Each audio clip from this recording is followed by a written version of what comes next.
Hi everyone. I hope you're doing well this week. For our discussion this week is to focus on social cultural context, which impacts our students' learning and our way of teaching, and also to focus on two specific principles of the Wong's key suggestions that we believe can benefit teachers. As we've learned through our reading, social cultural context does refer to the cultural, social, and economic backgrounds that both students and teachers bring to the classroom. These backgrounds do shape the behaviors, learning styles, and communication. As a teacher in a diverse school, I did see firsthand how students' backgrounds influence their behavior and learning. Many of my students came from different cultural communities, and their expectations around classroom behavior did vary. In some students, for example, were very vocal and really engaged in participations, while others might be quieter, shy, and often it just, to me, it reflected a cultural value of either respecting authority by listening more than speaking. Also, part of this taught me to have awareness and be mindful that even if students do engage more or are more vocal, that's another cultural value that they've learned within their background. So, part of that is being able to show that or being able to be have awareness in using that as a way to create a space to build on classroom management. And something that I was able to adapt from my cultural background is the use of my bilingual skills. I've had students with first language being Spanish, and being able to speak to their language not only helped them feel more comfortable, but also helped me build trust.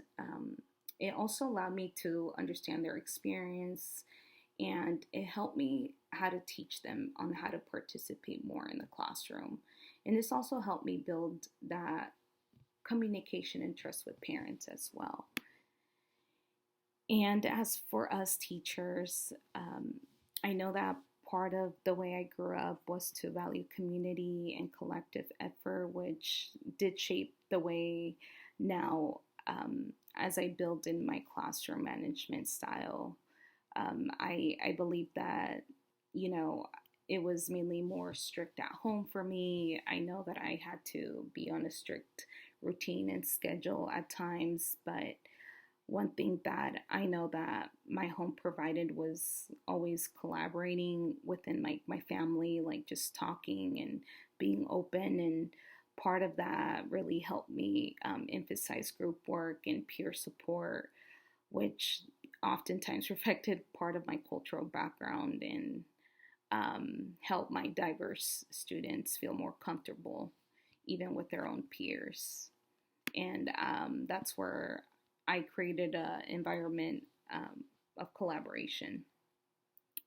And part of in chapter 7, right, going over the Wong's model, but also during the if you do have the book, I know that it gives you so many suggestions and things to implement even through your lesson planning. So things that I know that I've maintained consistency with, and I would advise a teacher, is establishing clear procedures and routines. And this often is to ensure um, um, to ensure students to make them feel comfortable and confident as they're learning. And as I was beginning at the beginning of the school year, part of that book I used, it really helped me establish like clear routines, and it was just simple as my students entering the classroom, getting their materials, and starting their work at their desk. And I know this sounds very simple, but it really minimized confusion, and it really helps students feel part of the whole classroom. even students who were Spanish speaking knew that those were the expectations, as I would model and make sure that I would pair them with peers who would maintain that consistency. The second one is consistency in classroom management. And this is highlighting how the consistency builds on fairness and trust. So, as I continue to learn more in classroom management, I knew that consistency in rules was very helpful, and just simple rules such as raise your hand before speaking. I think that that's always been one that I grew up knowing. So enforcing a basic rule like that, even showing it on the board in a visual, was very helpful. But regardless of their background and language skill, that was a consistency rule that I had, and everyone followed through. Over time, I know that this builds respect within the classrooms, and students feel more comfortable, and they know more of what their expectations look like. I hope I'm going over my time, so um, please, yeah, I can't wait to hear about yours, what your experience looked like. But thank you so much, and I'm excited to hear more about yours.